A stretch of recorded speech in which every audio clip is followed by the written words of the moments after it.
So this week for Einstein Jr. project, we're doing the next assignment, which is testing our prototype and filling in the top part of our data table. Let's review what we've done so far. The first thing that you turned in for Einstein Jr. was your research design.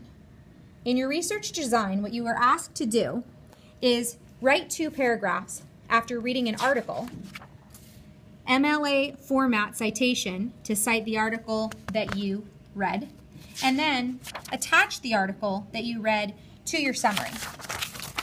The second assignment that you were supposed to turn in was your brainstorm. The brainstorm could be done in the packet. You write down some ideas for things that you wanted to do with your prototype, and then you drew a picture. After that, the next thing that was due in Einstein Jr. was your building procedures. Each building procedure starts with a question.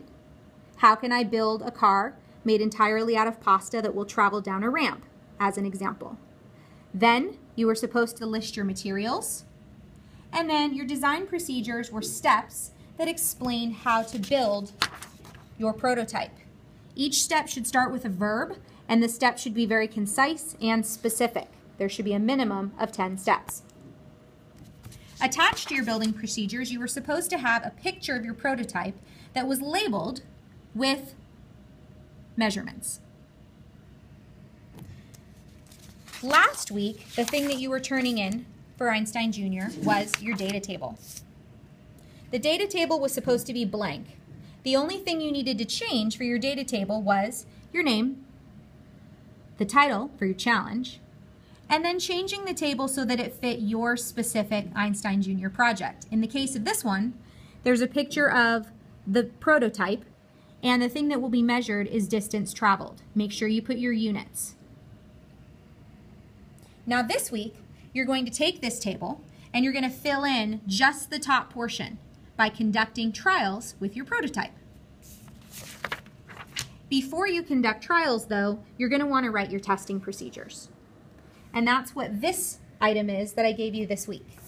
This week in class, you received a rubric that says testing procedures. And the only part that you need to have completed by the end of the week is the top half. You are going to write the testing procedures for how to conduct the test of your prototype. One student example starts with the question and then explains how to test it. In the testing procedures, they include recording results on your data table, and they also include repeating the steps for 3 trials. On the back, there's an additional student sample, also starting with the challenge, which needs to be stated as a question. And then this one has the initial design, also mentioning in the testing procedures that you have to record on your data table, as well as rebuild or retest for the 3 trials.